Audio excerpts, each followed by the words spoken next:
एक माँ जो है ना वो किताब पढ़ रही थी, उसका छोटा बच्चा जो था ना 5-6 साल का बच्चा, वो बैठा हुआ था और वो बच्चा क्या करता था कि माँ का किताब झपटता था, बार बार वो किताब लेना चाहता था। माँ क्या करती, बेटा को मोबाइल पकड़ा देती, बेटा मोबाइल दे दे। वो मोबाइल नहीं देख रहा था बेटा, बार बार उस किताब को झपट्टा मार रहा था माँ का। मैंने उसके माँ को कहा, बहन जी आपका ये बेटा मोबाइल के बजाय आपका किताब क्यों झपट रहा? उस पर उस महिला ने बोली, बच्चा जो है ना माँ का अनुकरण करता है, मैं किताब पढ़ रही हूं ना इसलिए ये किताब को छीनना चाहता है। यदि मैं मोबाइल देखती रहती तब यह हमको मोबाइल का झपट्टा मारता। जब पढ़ाने जाती थी ना तो जिनको पढ़ाने जाती थी उस वर्ग के महिला इन पर गोबर फेंक देती थी। वो कहती थी कि मुझे पढ़ा करके मेरा धर्म भ्रष्ट करोगे। अब सोचिए, ये जिसको पढ़ा रही है वो इन पर कीचड़ फेंक रही है। 2 साड़ी लेकर के जाती थी, चूंकि एक पर गोबर फेंक देता था तो वहां जाकर के बदलती थी और फिर पढ़ाने का काम। सावित्रीबाई फूले को अपना औलाद नहीं था, इन्होंने एक दत्तक पुत्र लिया यशवंत, उसको उन्होंने MBBS डॉक्टर बनाया। उस टाइम में 150-200 साल पहले सावित्रीबाई फूले अपने बच्चे को भी MBBS डॉक्टर बनाया। सावित्रीबाई फूले की जयंती है और इसीलिए इसमें बढ़ चढ़ करके महिलाओं का ज्यादा से ज्यादा योगदान होना चाहिए। और हजारों साल से महिलाओं को पीछे रखा गया है और इनको जब आप आगे करेंगे तब जाकर के हमारा परिवार, हमारा समाज, देश उन्नति के शिखर पर जाएगा। और खास करके मैं पुरुषों को महिलाओं के संबंध में एक बात मैं कहना चाहता हूं, हर एक परिवार में पुरुष को महिलाओं का बहुत बड़ा आभार व्यक्त करना चाहिए, आभारी होना चाहिए। किस बात के लिए? वह दूसरे परिवार से आपके घरों में आती है, अपने माँ बाप के घर को छोड़ कर करके आपके घरों में आती है। और जिस दिन शादी होती है उसी दिन उसका माँ बाप का घर पराया घर हो जाता है। देखिए, कुछ मिनट में शादी हुई और उसने ससुराल को अपना घर मान लिया।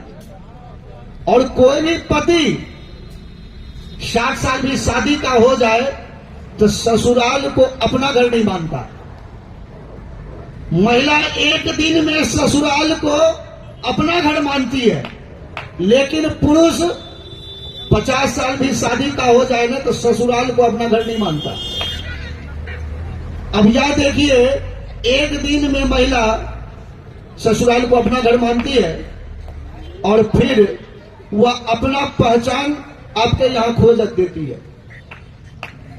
एक महिला जब लड़की अपने घरों में रहती है तो पिताजी उसको राजकुमारी कहते हैं। अब वो जब किसी का पत्नी बन जाती है तो पति उसको रानी कभी नहीं कहता, माँ बाप कहते हैं राजकुमारी, लेकिन पति उसे रानी नहीं समझता। फिर भी वह आपके घर में आपके वंश के वृद्धि करने के लिए वो आपके यहां पर रहती है। कुल खानदान का नाम आज तक के सिस्टम के अनुसार पुरुषों का नाम होता है। यहां आकर के महिला कभी या नहीं आज तक अपना संविधान ने अधिकार दिया, लेकिन वह अधिकार आकर के यहां कभी नहीं जताई। जबकि जन्म दिया महिला और बच्चे का नाम जुड़ गया पिता के नाम से, खानदान चल गया पिता के नाम से, मां के अनुसार खानदान नहीं चला। उसके बाद भी वह कभी इस बात के लिए अफसोस जाहिर नहीं किया। पुरुष का नाम चल रहा है, कोई भी कहता है कि तुम्हारे पिता का क्या नाम है, मां का नाम नहीं पूछ रहा। जन्म देती है महिला, नाम चलता है पुरुषों का, और ये हजारों साल से परंपरा चल रहा है। लेकिन भारत का संविधान अब माता पिता का दोनों नाम अनिवार्य कर दिया है स्कूल के सर्टिफिकेट में, यानी आपको भी वो अधिकार मिल गया। हजारों साल से आपको पढ़ने का अधिकार नहीं था। सावित्री बाई फूले और ज्योतिबा फूले, इन दोनों के प्रयास से यह अधिकार मिला। आए दिन चर्चा यह होता है, कोई भी पुरुष महान होता है, उसके महानता में किसी महिला का हाथ होता है उसके महान बनने में। लेकिन सावित्रीबाई फूले को महान बनने में इनके पति का हाथ है, क्योंकि इन्होंने अपनी पत्नी को पढ़ाया। सावित्रीबाई फूले का गुरु इनका पति ज्योतिबा फूले है। पूरे दुनिया का आप जब गौर करेंगे तो पूरे दुनिया में पति और पत्नी दोनों एक साथ महान शादी को कहीं किसी देश में एक साथ, पति के वजह से पत्नी का नाम जाना जाता है या पत्नी के वजह से पति का नाम जाना जाता है। लेकिन ज्योतिबा फूले और सावित्रीबाई फूले दोनों एक दूसरे का पूरक और दोनों एक साथ महान है। कोई भी आप गौर करेंगे, पति और पत्नी दोनों समान रूप से महान नहीं है, लेकिन ये दोनों समान रूप से समाज में काम किए। एक साथ स्कूल खोले, अनाथालय खोले, विधवाओं के विवाह का करने के लिए प्रेरित किया। अब मैं दूसरे तरफ, खास करके आप महिलाओं की तरफ अब मैं ध्यान दूंगा। किसी भी बच्चे का पहला गुरु मां होती है, उसके बाद पिता और उसके बाद समाज या आप स्कूल कॉलेज में भेजते हैं। सावित्रीबाई फूले को अपना औलाद नहीं था, इन्होंने एक दत्तक पुत्र लिया यशवंत, उसको उन्होंने एमबीबीएस डॉक्टर बनाया। उस टाइम में 150-200 साल पहले सावित्रीबाई फूले अपने बच्चे को भी एमबीबीएस डॉक्टर बनाया। क्या आप अपने बच्चे को बनाना चाहते हैं? खास करके मैं महिलाओं के तरफ ही आपको मैं ध्यान दिलवा रहा हूं। आप चाहें आप अपने बच्चे को महान बना सकते हैं। जो अवसर आपको नहीं मिला, शायद आप ये सोचते होंगे कि मुझे बचपन में मेरे माँ बाप पढ़ाए होते तो मैं भी पढ़ता। अब वो जो कसक आपको रह गया है वह अपने बच्चे में उसको आप करने की कोशिश करें। आप बच्चे का शिक्षिका हैं, बच्चे सुबह से शाम तक क्या करता है इस पर आपकी निगरानी होनी चाहिए। बच्चा स्कूल समय पर जाता है या नहीं जाता है यह आपको समझना जरूरी है। उस समय में सावित्रीबाई फूले जब पढ़ाने जाती थी ना, तो जिनको पढ़ाने जाती थी उस वर्ग के महिला इन पर गोबर फेंक देती थी। वो कहती थी कि मुझे पढ़ा करके मेरा धर्म भ्रष्ट करोगे। अब सोचिए, ये जिसको पढ़ा रही है वो इन पर कीचड़ फेंक रही है। 2 साड़ी लेकर के जाती थी, चूंकि एक पर गोबर फेंक देता था तो वहां जाकर के बदलती थी और फिर पढ़ाने का काम करती थी। अब सोचिए, जिसको पढ़ाती थी वो इन पर गोबर फेंक रही है। आज आप इस कुर्सी पर बैठे हुए हैं समान रूप से, कभी एक समय में घूंघट में, कदमों में नीचे रहा करते थे। यह सावित्रीबाई फूले की देन है जो आप कुर्सियों पर बैठे हुए हैं, समानता के साथ चल रहे हैं। आपको सर उठा करके जीने का यह जज्बा मिला और यह देन सावित्रीबाई फूले की है। और जिन्होंने आपको ये देन है, जिनके वजह से है, आप उनका नाम तक नहीं जान रहे। आप बच्चों को प्रत्येक दिन की गतिविधि बच्चों पर आपको बिताना है। ये बच्चे क्या करते हैं, जबकि रियल में आज आप देख रहे हैं, मैं बहुत घरों में जाता हूं, महिलाएं कहती है मेरे बच्चे मोबाइल ही देखते रहते हैं, ये पढ़ना नहीं चाहते। अब आपको यह मैं कहना चाहूंगा, ऐसे मोबाइल नहीं देखते हैं। शुरुआती दौर में क्या करते हैं, बच्चा रोता है ना, तो माँ उसके हाथ में मोबाइल रख देती है। वो ये सोचती है कि चलो थोड़ी देर के लिए बला कटा, तो बच्चा क्या करता है, मोबाइल देखने लगता है। फिर धीरे धीरे करके वह बच्चा उसका आदी हो जाता है, और ये फिर बच्चा वो मोबाइल नहीं छोड़ता है। तो आदत किसने लगाया, आदत आपने लगाया। खास करके महिलाओं को मैं कह रहा हूं, बच्चे कैसे सुधरेंगे मैं उस पर ध्यान दिलवा रहा हूं। जब बच्चा 2-3 महीना का रहता है ना, वो बच्चा रोता है तो उसके हाथ में मोबाइल पकड़ा देते हैं, बच्चा रोना बंद कर देता है। और आप सोचते हैं कि बच्चा रोना बंद कर दिया ना, इसको मोबाइल पकड़ा दो, और वो बच्चा मोबाइल देखता रहता। बताइए 2-3 महीना का बच्चा, उसको धीरे धीरे करके वो बीड़ी सिगरेट का आदत जो है ना, वो आदत आप मोबाइल में लगा देते हैं। शाम होते ही आपका बच्चा घरों में पढ़ता है या नहीं पढ़ता है, ये निगरानी करना आपका काम है। शाम होते ही बच्चे को घर में बुलाएं, कहें बेटा 2 घंटा पढ़ने के बाद खाना मिलेगा, लेकिन आप ऐसा नहीं करते हैं। बच्चे आ गया, बच्चे खाना पर उसका ध्यान है, मम्मी आज क्या खाना बनाओगे, पढ़ने पर ध्यान नहीं है, मम्मी खाना आज क्या बनाओगे। अब उसके लिए बच्चे चूल्हा के नजदीक बैठा हुआ है, 1 घंटा लगे, खाना खाया, सो गया। क्या आपने कभी सोचा कि मुझे बच्चे को हर हालत में खाने के टाइम में 2 घंटा बेटा पहले पढ़ और उसके बाद खाना खाएगा।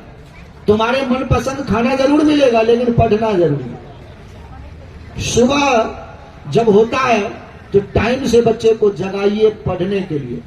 आप अनपढ़ हैं ये इंपॉर्टेंट नहीं है, आप उसकी निगरानी करें। बच्चा को आप सुबह उठते ही जगाएं। अब बच्चा उठता नहीं है, बच्चा इसलिए नहीं उठता है तो माँ खुद ही लेट उठ रही है। पूरी रात तो माँ खुद ही मोबाइल चला रही थी। माँ जो पूरी रात मोबाइल चला रही थी तो बच्चा देख रहा था ना। ऐसा नहीं होगा, माँ मोबाइल चलाएगी और बच्चा पढ़ेगा, ऐसा नहीं होगा। मैं एक बार क्या हुआ, ट्रेन में जा रहा था, एक माँ जो है ना वो किताब पढ़ रही थी। उसका छोटा बच्चा जो था ना, 5-6 साल का बच्चा, वो बैठा हुआ था, और वो बच्चा क्या करता था कि माँ का किताब झपटता था, बार बार वो किताब लेना चाहता था। माँ क्या करती, बेटा को मोबाइल पकड़ा देती, बेटा मोबाइल देती। वो मोबाइल नहीं देख रहा था बेटा, बार बार उस किताब को झपट्टा मार रहा था माँ का। मैंने उसके माँ को कहा, बहन जी आपका ये बेटा मोबाइल के बजाय आपका किताब क्यों झपट रहा। उस पर उस महिला ने बोली, बच्चा जो है ना माँ का अनुकरण करता है, मैं किताब पढ़ रही हूं ना, इसलिए ये किताब को छीनना चाहता है। यदि मैं मोबाइल देखती रहती तब यह हमको मोबाइल का झपट्टा मारता। तो आप भी समझ रहे हैं, जब आप मोबाइल देखिएगा तो बच्चा मोबाइल पर झपट्टा मारेगा, और जब आप किताब पढ़िएगा तो किताब की तरफ अट्रैक्ट हो। बच्चा स्कूल चला जाता है जब कोई नहीं है घर में, अब मोबाइल देख लीजिए। लेकिन मोबाइल में क्या देखना, वही सास बहू का किस्सा देखना। जो मोबाइल में आप देखेंगे बुराई, तो बुराई सीखेंगे। यदि उस मोबाइल में आप अच्छाई की चीजों को सीखेंगे तो अच्छाई जिंदगी में लाएंगे। मैं ये नहीं कहता हूं कि आपके पति पत्नी में लड़ाई नहीं होगी, लड़ाई होगी, झगड़ा होगा, लेकिन रगड़ा नहीं होना चाहिए। रगड़ा का मतलब यह है कि बार बार उसी बात को बोलना, ये है रगड़ा। बच्चे जब स्कूल चला जाए ना तब पति पत्नी लड़िए, बच्चे सो जाए ना तो जगा करके लड़िए,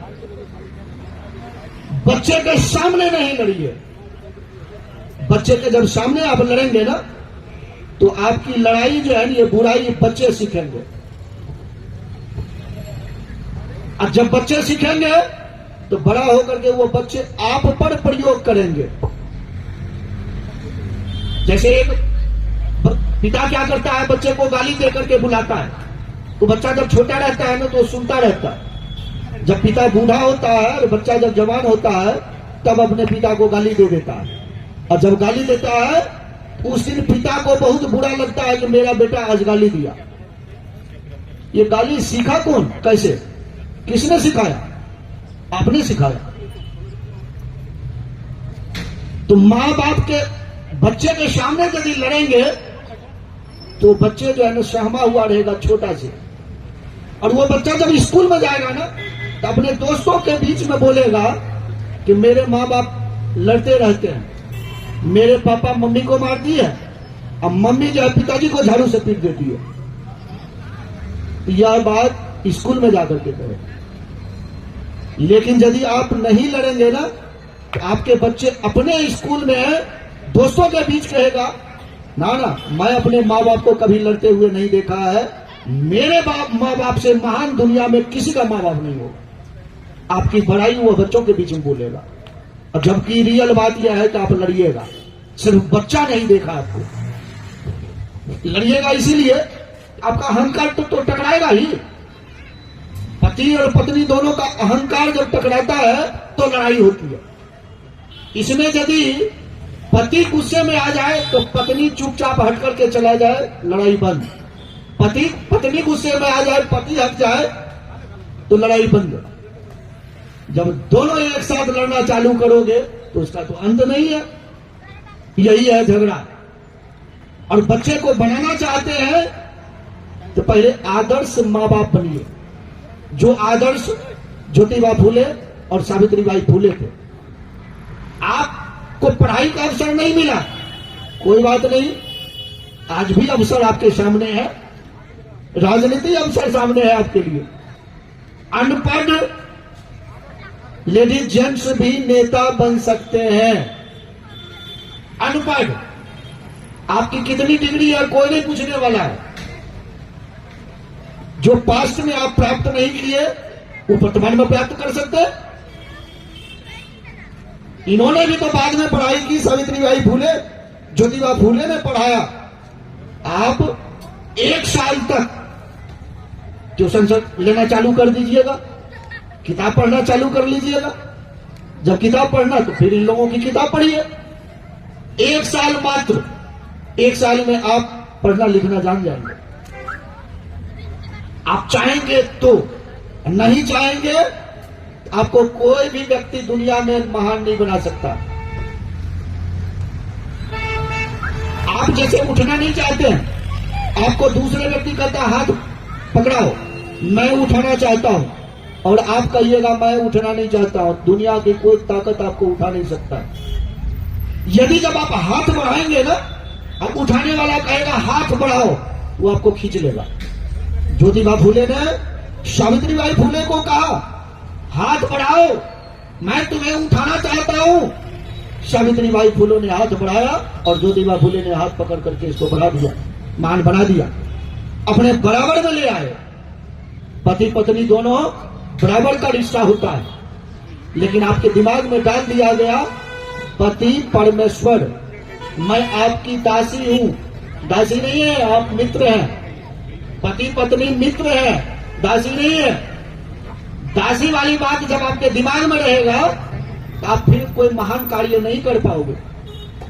महान कार्य करने के लिए आपको बराबर से कंधे से कंधे मिला करके चलना पड़ेगा, तब जाकर के आप महान होंगे।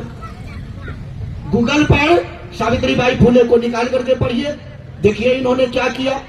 18 स्कूल खोला, 18 स्कूल खोला, 18। आप लोगों को उस समय में पढ़ने के लिए 18 स्कूल खोला। जिस समय में अंग्रेजों का शासन था और पढ़ने का अधिकार नहीं था। और ऐसे महान विभूति का नाम हम लोग जानते तक नहीं। और इन्हीं के पद चिन्हों पर चल कर करके ये जो बच्चे हैं, इनको आप महान बनाने के बारे में सोचिए। मैं अपनी एक प्रसंग बताता हूं। मैं 6 महीना का था तो मेरे पिताजी डेथ कर गए थे। मेरी मां अनपढ़ थी। 4 बजे सुबह उठा देती थी पढ़ने के लिए, हमको कहती थी पढ़ो। उस समय में डिबिया में पढ़ते थे, गांव में लाइट नहीं था। डिबिया में पढ़ते थे, हम चुपचाप ऐसे करके पढ़ते थे तो मां कहती थी कि जोर से बोल करके पढ़ो। मैं कहता था मैं पढ़ तो रहा हूं। वो कहती नहीं, हो सकता है कि तू नहीं पढ़ रहा होगा, इसलिए तुम हमको भड़कला रहा, इसलिए जोर जोर से बोल कर पढ़ो। मैं इसलिए कह रहा हूं कि मेरी मां भी अनपढ़ थी, इसलिए वो कह रही थी जोर जोर से बोल कर पढ़ो। फिर जोर जोर से बोल कर पढ़ने में एकाएक किताब बंद कर देती थी और हमको कहती थी अब सुना दे तू। तो मैं याद नहीं करता था ना, पिछुलका सुना देता था। जब पीछे वाला सुना देता था ना तो वो एकाध शब्द को याद रखती थी। फिर वो कहती थी रे तू जो पढ़ रहा था वो तो तू बोला नहीं, लगता है तू दूसरा सुना दिया। इस तरह से हमको पकड़ती थी और फिर हमको वो सुनाना पड़ता था। मैं इसलिए कह रहा हूं, इसमें जो माताएं अनपढ़ होंगी उनको तरीका बता रहा हूं आप अपने बच्चे को संवारने का। बच्चे को समय पर स्कूल भेजना, किसी दिन गैप नहीं करना है। ना बेटा कहेगा कि स्कूल में पढ़ाई नहीं होती, ना बेटा पढ़ाई नहीं होती, फिर भी वहां खेलना तू खेलना, लेकिन जाना है तुझे। बेशक वहां खेलेगा ना, अरे खेलेगा तो खेलना भी तो जरूरी है ना, तो वहां पर भेजना जरूरी है।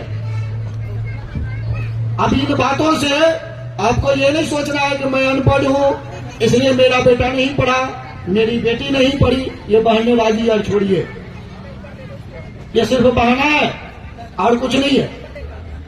तो जिस तरह से ये पहली शिक्षिका है और आप अपने बच्चों के भी शिक्षिका बनिए, अच्छे मां बनिए, अच्छा टीचर बनिए, आदर्श मां बनिए। आपके बच्चे अच्छे बनेंगे, महान बनेंगे। लेटेस्ट अपडेट पाने के लिए हमारे चैनल क्लाउड न्यूज को अभी लाइक करें, सब्सक्राइब करें और बेल आइकन दबाना बिल्कुल ना भूलें।